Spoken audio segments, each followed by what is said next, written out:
오늘날 우리가 사는 세상은 무엇이 정의이고 무엇이 불의인지 딱 부러지게 규정하지 못하는 참으로 애매하고 모호한 상태에 놓여 있는 것 같습니다. 모두가 다 절대성을 상실하고 모든 것을 다 상대적인 관점에서만 바라보려 합니다. 그러다 보니 절대선도 절대악도 그 존재 자체를 부정해버리는 그러한 세상을 우리는 살아가고 있습니다. 마이클 샌델의 유명한 책 정의란 무엇인가에서 보면은 제레미 벤담이 주장한 공리주의에 관한 이야기를 하는 부분이 나옵니다. 공리주의란 무엇이죠? 인간의 도덕적 가치에 있어서 최고의 원칙이라는 것은 바로 행복을 극대화시키는 방향으로 가야 한다는 것입니다. 이러한 관점으로 세상을 바라보는 시각이 바로 공리주의라 할 수 있는데, 예를 들어서 미뇨네트라고 하는 배가 침몰하게 되었습니다. 이제 배가 침몰하였으니 구명보트를 탄 4사람이 바다를 표류하고 있는 것이죠.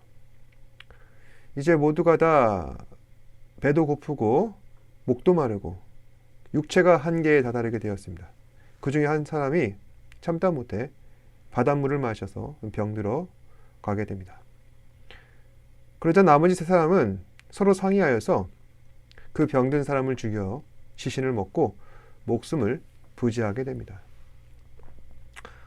공리주의의 관점에서 보면은 사람은 최대한의 행복을 추구해야 하기에 다수의 생존을 위해서라면 그 병든 한 사람을 죽이는 것은 어쩔 수 없는 선택이라는 것입니다. 하지만 도덕적 관점에서 보았을 때 그런 일은 결코 해서는 안 되는 일이죠. 따라서 남은 3명의 생명이라도 건지려고 하는 그런 최선의 선택을 할 것인지, 아니면 인간의 존엄을 죽기까지 지켜야 할 것인지, 사람들은 이와 같은 상황에 놓이게 되었을 때 많은 고민을 하게 될 것입니다. 그런데 신앙의 관점에서 본다면은 이 공리주의는 결코 인정할 수 없는 사상입니다. 인간이 살아가는 데 있어서 최고의 원칙은 행복이 극대화되는 것이 아니라 한 사람의 영혼을 천하보다 귀하게 여기는 것입니다. 최대의 행복인가 아니면 인간의 존엄인가 생각하면은 너무나도 당연한 일이기에 이것은 결코 의심할 필요도 망설일 필요도 없는 그러한 결론이죠. 그런데 이러한 결론 자체에 대해서 우리가 의문을 갖고 망설이고 있다는 것에 대하여 그 자체가 지금 우리가 살고 있는 시대의 윤리의식과 도덕적 상태를 가늠하게 한다는 것입니다. 이처럼 우리가 사는 세상이 이 가치 중립과 선과 악의 모호성이 점철되어서 우리가 그와 같은 세상을 살아가게 된 그 원인에서는 아무래도 인간 타락을 들지 않을 수 없다는 것입니다. 다들 알고 계시는 인류의 조상 아담의 원죄에 대한 이야기입니다.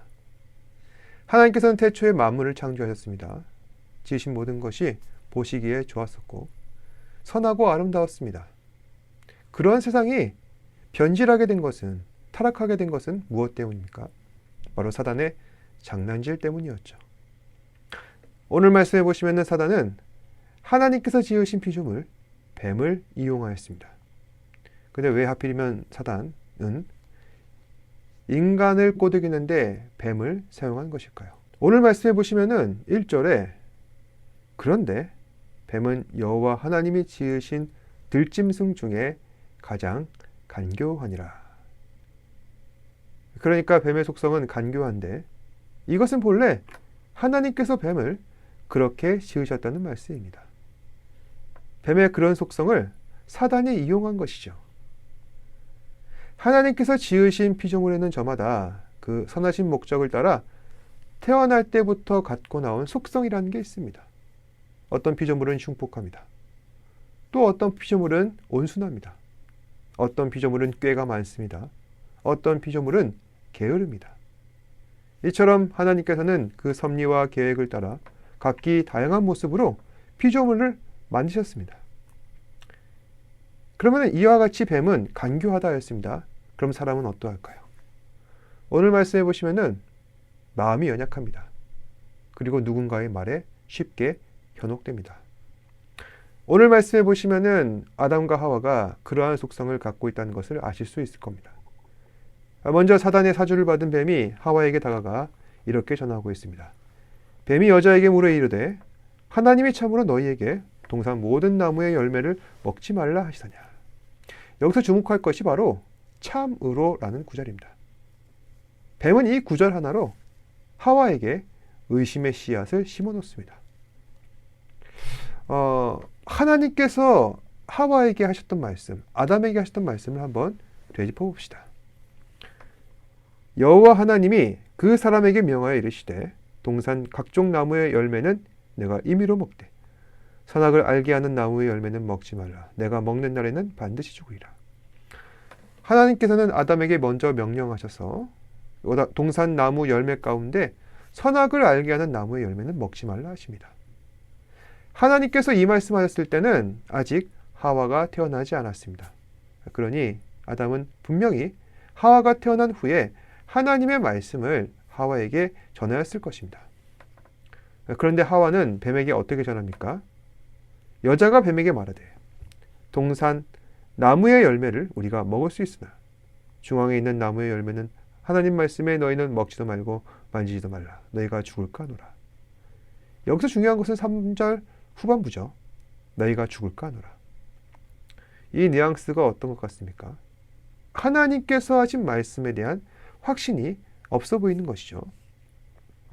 사단은 이러한 사람의 마음을 살폈습니다. 그리고 유일하게 그의 마음 가운데서 말씀에 대한 확신이 없음을 찾아내었습니다. 우리는 언제나 말씀에 대한 확신을 가져야 합니다. 만약 우리가 말씀에 대한 확신이 없다면 우리는 그 즉시 흔들리게 되고 떠나게 되고 영영 돌아오지 못할 길을 가게 되는 것입니다. 사단이 하와를 보고 노린 것이 이런 것이죠. 그러자 갭싸게 다음과 같이 전합니다. 뱀이 여자에게 이르되 너희가 결코 죽지 아니하리라. 너희가 그것을 먹는 날에는 너희 눈이 밝아져 하나님과 같이 되어 선악을 알 줄 하나님이 아심이라. 사단의 부역자 뱀은 하나님의 말씀을 정면으로 부정하고 있습니다. 너희가 결코 죽지 아니하리라.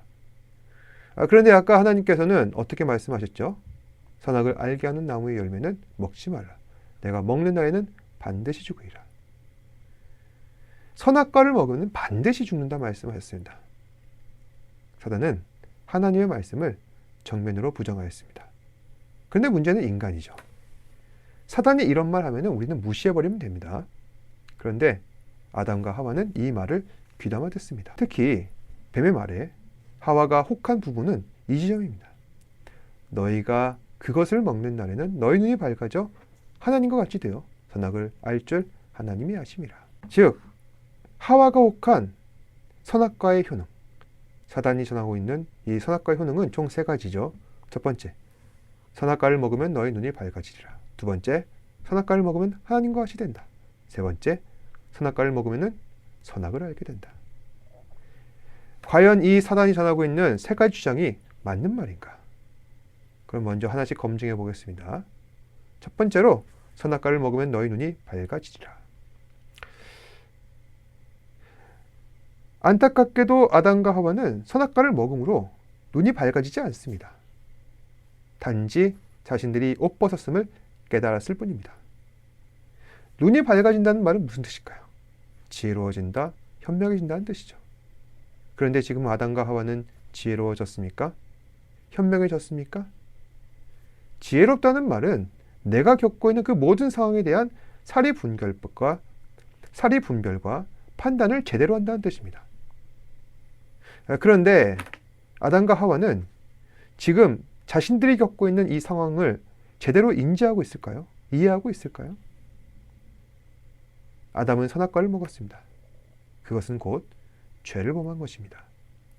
그런데 그들은 하나님께서 그 죄를 깨닫게 하시기 전에 자신들이 죄를 지었다는 사실조차 제대로 모르고 있는 것입니다.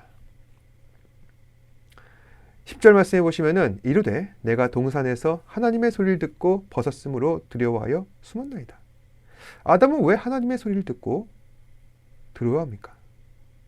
아담은 내가 벗었기 때문에 두려워했다고 전합니다. 그런데 아담이 두려워했던 것은 그가 벗었기 때문이 아니죠. 하나님의 말씀을 어겼기 때문입니다. 아담이 겪고 있는 이러한 인지 부조화, 그 자체가 바로 아담이 지혜롭지 못함을 드러내고 있는 것입니다. 다음으로 선악과를 먹으면 하나님과 같이 된다.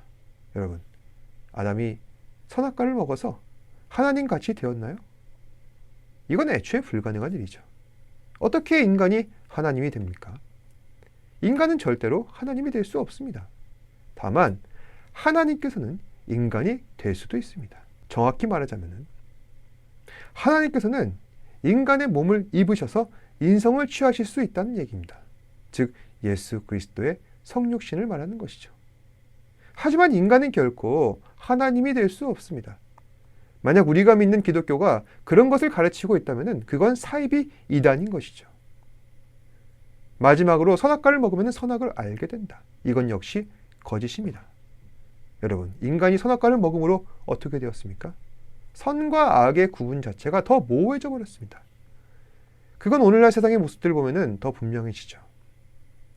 오늘날 세상 사람들이 생각하는 것을 보면 선한 것을 악하다 하고 악한 것을 선하다 생각합니다. 단적으로 자본주의 사회에서는 탐욕을 선이라고 합니다. 사실 이 탐욕은 우상숭배 아닙니까? 그런데 우리가 살아가고 있는 세상 가운데서는 무조건 돈만 많으면 선생님이 되고 사장님이 됩니다. 세상으로부터 존경받고 우러러보게 된다는 것이죠. 그 사람의 성격이 어떠하든 상관없습니다. 이처럼 아담을 꼬셨던 이 사단의 세 가지 주장. 선악과를 먹으면 눈이 밝아지고, 선악과를 먹으면 하나님과 같이 되며, 선악과를 먹으면 선악을 알게 된다. 이 모든 말이 거짓이라는 사실을 우리도 알게 됩니다. 그런데 정말 이것을 알게 하는 참된 믿음이 우리 안에 있느냐? 정말 내가 하나님의 말씀을 전적으로 신뢰하는 그런 신앙의 자세가 되어 있느냐?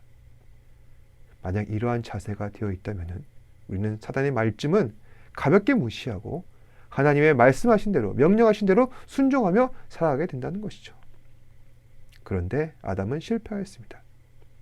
사단에게 속아 넘어갔죠. 그리고 그 결과 죄가 우리 안에 들어왔습니다.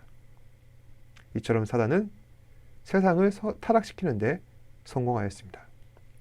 하지만 하나님의 계획은 여기서 끝나지 않습니다. 아까도 말씀드렸듯이 인간은 하나님과 같이 될 수 없지만 하나님께서는 인간과 같이 되셔서 우리 가운데 오셨습니다. 독생자 예수 그리스도께서 오셔서 죄로 얼룩진 인간을 용서하시고 모든 죄값을 대신 치르시고 다시 하나님과 맺어주셨습니다. 하나님의 자녀가 되게 하신 겁니다. 그리고 이제 우리는 그리스도인이 되었습니다. 믿음 안에서 말입니다. 하지만 세상은 아직 다 변하지 않았죠. 여전히 죄와 허물 가운데 놓여 있고 계속 부패한 모습으로 썩어져 가고 있습니다. 자, 그럼 이제 우리는 어떻게 살아야 할 것인가? 먼저 세 가지를 생각해 봐야 할 것입니다. 첫 번째, 나는 하나님께서 정하신 기준을 받아들이는가? 인정하고 있는가? 여러분께서는 하나님께서 정하신 기준을 받아들이십니까? 인정하십니까? 아담과 하와는 하나님의 기준을 의심했습니다. 물론 여기서는 사단이 충동질한 것이죠. 그러나 하나님의 말씀에 대한 일말의 의심이 그들 속에 있었기에 사단의 말에 준동되어서 그들은 속아 넘어간 것입니다.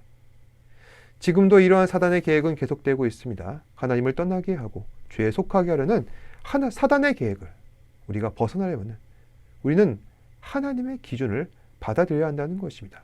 참 진리의 말씀으로 인정해야 한다는 것입니다. 모든 것이 다 모호해 보이는 그 세상 가운데 변치 않는 단 하나의 진리가 있다는 사실을 기억하고 인정해야 합니다. 하나님의 말씀만이 결코 변치 않는 진리입니다. 두 번째로, 나는 하나님의 말씀을 제대로 이해했는가? 왜곡하지는 않았는가? 여러분께서는 하나님의 말씀을 제대로 이해하고 계십니까? 말씀을 제대로 이해한다는 말은 있는 그대로 받아들인다. 그 밖에 다른 얘기들을 내가 끼워 맞춰서 왜곡시키지 않는다는 것을 말합니다. 오늘 하와는 하나님의 말씀을 듣고서 사단의 말을 들었습니다. 그런 뒤에 자신이 들었던 이 하나님의 말씀을 그는 어떻게 이해했습니까? 선악과를 먹지도 말고 만지도 말라. 너희가 죽을까 하노라. 하나님께서는 반드시 죽는다고 하셨는데 하와는 죽을까 하노라. 즉 죽지 않을 수도 있다는 자신의 생각을 은근슬쩍 끼워 넣은 것입니다. 오늘날 어떤 사람들은 나는 믿음이 있다고 주장하면서도 은근슬쩍 자신의 생각을 끼워 넣습니다. 근데 그건 하나님의 말씀이 아니죠. 나의 말씀입니다. 나의 말씀은 순종의 대상이 아닙니다. 오직 하나님의 말씀만 순종해야 합니다. 만약 하나님의 말씀이 아니라 나의 말씀에 순종하고 있다면 그거는 우상 숭배죠. 자신을 하나님보다 더 높게 여기는 것입니다. 이처럼 말씀을 대하는 태도에 따라 나의 하나님을 대하는 태도가 달라지는 것입니다. 말씀 앞에 순종한다면 우리는 하나님을 하나님으로 인정합니다. 하지만 하나님의 말씀이 아니라 나의 생각, 나의 계획, 나의 주장 앞에 순종한다면 나는 스스로 신이 되는 것입니다. 마지막으로 나는 틀렸다는 것을 인정할 용기가 있는가? 나는 인정하지 않는 비겁한 사람인가? 사람은 누구나 살면서 정답만을 표기하지 않습니다. 항상 틀릴 때가 있죠. 그래서 우리는 자기 성찰이 필요합니다. 그런데 어떤 사람들은 자신의 잘못을 인정하려 하지 않습니다. 오늘 말씀에서도 아담이 그런 모습을 보이고 있습니다. 하나님께서 아담에게 내가 벗은 것을 누가 알렸느냐 말씀하십니다. 그러자 아담이 어떤 모습을 보이죠? 하나님께서 주신 여자가 선악과를 주어서 나도 먹었습니다. 아니, 하와가 선악과를 주든 말든 아담 스스로가 자기 생각에 따라 안 먹었으면 될 일인데 나만 잘못 저지른 거 아니잖아. 이 모든 게 하와의 책임 아니야? 라며 자신의 책임을 회피하거나 내 잘못은 그에 비해서 적다라는 식으로 넘어가려는 것입니다. 정말 우리가 이와 같이 죄로 인하여서 부패하거나 넘어지지 않으려면 나는 틀렸다, 잘못되었다 라는 사실을 인정해야 할 것입니다. 말씀을 정리하겠습니다. 여러분의 신앙은 어떠합니까? 균형 있는 신앙입니까? 여러분의 신앙은 건강하십니까? 정말 거기에 대한 확고한 생각이 있다면 앞서 말씀드린 세 가지 질문을 잘 떠올려 보시기 바랍니다. 나는 하나님의 기준을 받아들이며 살아가고 있는가? 나는 하나님의 말씀을 있는 그대로 이해하는가? 나는 틀렸다는 것을 인정할 용기가 있는가? 아담은 이 세 가지 질문에 제대로 답변하지 못했습니다. 그래서 타락한 것이죠. 사랑하는 여러분, 하나님의 기준을 있는 그대로 이해하고 받아들이며 살아가시기 바랍니다. 때론 사람은 잘못도 저지르고 실수할 때도 있습니다.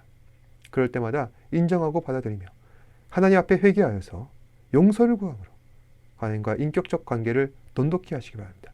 그래서 온전한 삶, 하나님 앞에서 주의 말씀에 순종함으로 온전하게 살아가시는 저와 여러분 되시기를 주님의 이름으로 축복합니다. 기도하겠습니다. 고맙고 사랑이 많으신 아버지 하나님, 주님께서 우리에게 명령하신 모든 것들을 지키며 살기를 소망합니다.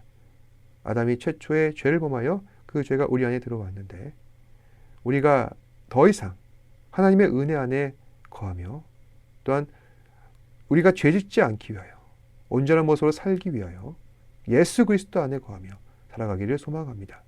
주님, 우리가 하나님의 은혜에 따라 순종하며 살아가는 그러한 삶을 살아갈 수 있도록 인도하여 주시옵소서. 매 순간 자신의 마음이 썩지 않도록 늘 자신을 살피며 그리스도 안에서 살아갈 수 있도록 인도하여 주옵소서. 이러한 신앙의 중심을 잡고서 매 순간 승리하며 살아가는 지체들 되게 하여 주옵소서. 모든 말씀 예수님 이름으로 기도합니다. 아멘. 하늘에 계신 우리 아버지여, 이름이 거룩히 여김을 받으시오며 나라가 임하옵시며 뜻이 하늘에서 이루어진 것 같이 땅에서도 이루어지이다. 오늘 우리에게 일용할 양식을 주시옵고 우리가 우리에게 죄 지은 자를 사하여 준 것 같이 우리 죄를 사하여 주시옵고 우리를 시험에 들게 하지 마시옵고 다만 악에서 구하시옵소서. 나라와 권세와 영광이 아버지께 영원히 있사옵나이다. 아멘. 같이 소리쳐 우리 주 찬양해